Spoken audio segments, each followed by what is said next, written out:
అదరగొట్టే కారం రంగు రుచి ఆచి కారం పొడి. కాకినాడ నగరపాలక సంస్థ కమిషనర్ ఎన్వివి సత్యనారాయణ కాకినాడ నగరంలో ఆకస్మిక తనిఖీలు చేశారు. ప్రజల సమస్యలు అడిగి తెలుసుకున్నారు.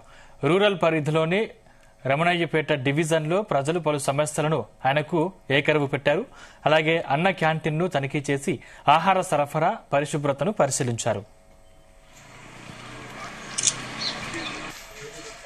మనం విజిట్ లో భాగంగా మరి అన్న క్యాంటీన్ కి విజిట్ చేయడం జరిగింది. సరఫరం జంక్షన్ లో ఉన్న అన్న క్యాంటీన్ ని మనం పరిశీలించడం జరిగింది. ఓపెన్ చేసి అని చూస్తాం. మీరే చూస్తున్నారు కదా, లైన్ లో క్యూలో కూడా జనాభా ఎక్కువ ఉన్నారు.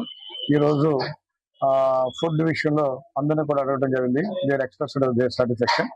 అదేవిధంగా మన మార్కెట్ వీధిలో అలా మసీద్ సెంటర్ నుంచి అలాగా వీధికి తిరగడం జరిగింది.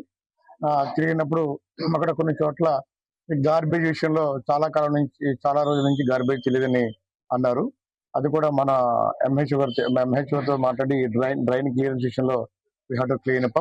అదేవిధంగా కొంతమంది ఎవరైతే బిల్డింగ్ కన్స్ట్రక్షన్ చేసి కొంత గార్బేజ్ వదిలిస్తున్నారో వారికి కూడా చెప్పడం జరిగింది. ఆ గార్బేజ్ ని క్లీన్ చేయమని ఇన్స్ట్రక్ట్ చేయడం జరిగింది. అదేవిధంగా కొన్ని చోట్ల మనకి ఆ భోగి మంటలు వేసుకున్నారు.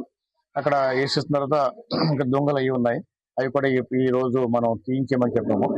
అట్లానే ఇక్కడ మన మెయిన్ మార్కెట్ దగ్గర డ్రైన్ లో వాటర్ పోవట్లేదు, బాగా లో లివింగ్ ఉంది, దాన్ని కొంచెం హైట్ చేయమని చెప్పారు. అది మన ఎస్సీ గారిని, అది మన ఈ గారు వచ్చారు, డిఈ గారు, వారికి ఇన్స్ట్రక్షన్ జరిగింది. మెయిన్ ఏంటంటే ఇక్కడ వర్షాకాలం వచ్చినప్పుడు, వర్షాలు కురిసినప్పుడు మాత్రమే ఆ లో లివింగ్ ఉండడం వల్ల వాటర్ అంతా కూడా వచ్చి అక్కడ స్టాగ్నెంట్ అయిపోతుంది.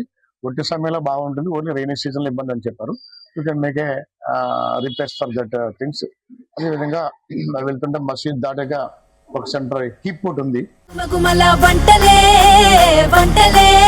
అదరగొట్టే కారం రంగు రుచి ఆచి కారం పొడి.